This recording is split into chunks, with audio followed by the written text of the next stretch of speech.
Hello and hi. Good noon to everybody. Now today I am going to the next video of poem. The name of poem is Anti-Type has been written by Walter de la Mare.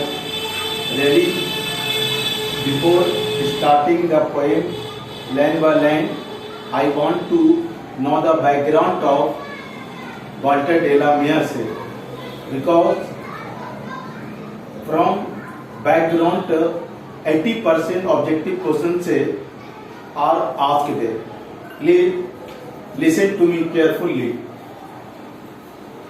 An epitaph का मतलब होता है मजार, मकबरा. Walter de la Mare 1873 1956 was born in village of Charlton, Kent, England. Means Walter de la Mare का जन्म 1873 और इसका जन्म 1873 और इसकी मृत्यु 1956 ईस्वी में हुई. He lost his father at the age of 4 and had to move with his family to London. जब इसका उम्र 4 साल का था तो उनके पिताजी का देहांत हो गया और उनकी मम्मी अपने परिवार को लेकर के लंदन आ गई. He is known for his sensitive concerns with the world of children and the world of the supernatural. कहा जाता है कि ये जाना जाता है, ये जो कवि है वाल्टर डे ला मेयर, बच्चों की सुपर नेचुरल यानी परियों की कहानी, खासकर बच्चों को के बारे में कहानी बड़ा संवेदनशील तरीके से लिखा है, उसी के लिए ये जाना जाता है. बच्चे इसकी कहानी बहुत ज्यादा इंटरेस्ट ले करके सुना करते थे और बच्चे जो है परियों और सपनों की दुनिया में खो जाया करते थे. His songs for children and Peacock Pie depict a world of dreams. कहता है कि he wrote 2 books which says about dream world of dreams. उसने 2 किताबें लिखी, सॉन्ग्स फॉर चिल्ड्रेन और पीकॉक पाई, जो सपनों की दुनिया के बारे में जाना जाता है. But even in this song से there is a note of melancholy. लेकिन यहाँ पर बच्चे की कहानी नहीं है, सुपरनेचुरल कहानी नहीं है. यहाँ पर जो है एक उदास कहानी है. मेलैंकोली मीन्स होता है sad. What is the main theme of this poem? The poet Walter de la Mare want to say the main theme of this poem. इस कविता का मेन थीम क्या है? कवि ये कह रहा है कि the poet makes us aware of the inhuman condition of modern life. यानी कवि जो है हमें आधुनिक जीवन के अमानवीय स्थिति से हमें अवगत कराता है. It means that जो चीज हमारे नजदीक होता है हम उसको याद करते हैं. Means those things are there, remember again and again. But जो चीज हमसे दूर हो जाता है उसकी याद भी धीरे धीरे कम हो जाती है. Those things are far from us, slowly and slowly we remember forgetting. He shows his genius by evincing fresh interest in old themes.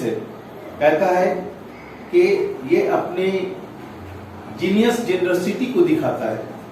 पुराने थीम्स में नए जान दे करके अपने जीनियसिटी को दिखा रहा है. मीन्स कोई चीज पुराना है उसमें एक नया चीज जान करके बच्चे इंटरेस्ट लेकर के उसको पढ़ा करते थे, सुना करते थे. अक्सर जो पुराना चीज होता है बार बार अगर हम एक ही चीज को सुनते हैं तो बोर हो जाते हैं. लेकिन इनके अंदर की पुराने थेमों को उनमें नया जान डाल करके रुचि पैदा कर दिया करते थे. Queen Elizabeth II honored him with the Order of Merit in 1953. कहता है कि इंग्लैंड में जब क्वीन एलिजाबेथ II थी, इसे 1953 ईस्वी में सम्मानित किया गया। उस अवार्ड का नाम था द ऑर्डर ऑफ मेरिट से। Now dear student, I am going to teach you line by line about the poem and epitaph से। Really an epitaph, you know, here lies a most beautiful lady. क्या कह रहा है कि यहाँ एक खूबसूरत औरत लेटी भी है। Light of step and heart was she. It mean that वो बहुत पाकीज़ा है, उसके दिल में कोई नौपांच नहीं है। मतलब जो किसी से मोहब्बत करता है उसे उसे जिससे मोहब्बत किया जा रहा है उसको बहुत पाकसा बताया जाता है। कभी कहता है कि I think she was the most beautiful lady. मेरा मानना है कि ये बहुत खूबसूरत औरत थी। And that was even in the west country, जो हमेशा पश्चिम देशों में थी। यू नो, कभी ये कह रहा कि when that lady was alive, everybody remembered her and everybody come to see her beauty. Her beauty was the center of attraction. Now the कवि कह रहा है कि but beauty vanishes, beauty passes. लेकिन अचानक खूबसूरती चली जाती है। Here is two meanings है। एक तो इंसान जन्म लेता है तो मर जाता है, और अगर ब्यूटी मतलब अगर 20 या 22 की अवस्था में जिसे हम देखते हैं, जिस लेडी को हम देखते हैं, उसके अंदर एक अपना अट्रैक्शन होता है। लेकिन अगर 40 साल के बाद देखा जाए, जब 60 की अवस्था में देखा जाए, तो she lost her attraction and beauty. तो यहाँ पर कवि कह रहा है कि but beauty vanishes, beauty passes. जब सुंदरता चली जाती है या सुंदरता गायब हो जाती है तो कोई भी इंसान उसको याद करने वाला नहीं रहता है। तो कवि जो है, उसकी जो प्रेमिका है, I mean to say that, वो उसके कब्र के पास खड़ा होकर के उसके बीते हुए कल को याद कर रहा है और ये सोच रहा है कि जब ये हयात में थी, when she was alive, everybody remembered her और everybody come to see her beauty, but suddenly he passed and died. Nobody will remember except the poet remember. It means that the poet may be the great lover of that lady. कहता है कि but beauty vanishes, beauty passes.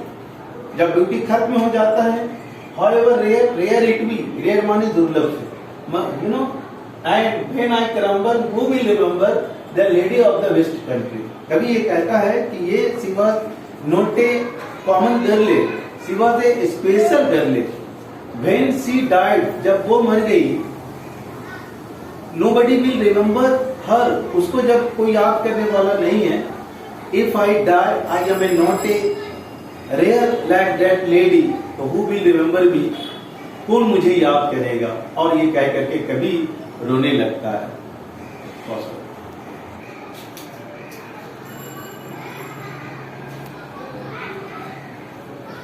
Hello student, this is the summary of an epitaph.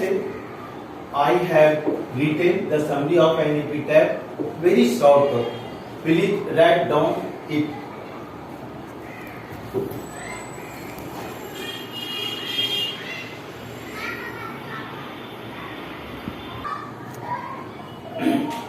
Dear student, this is the objective questions. Please write now. I have given only 5 objective questions, which is very important. Please, you must write. If you like my video, share and subscribe, but don't forget to press the icon button for new video. Have a nice day. See you again. पूरा board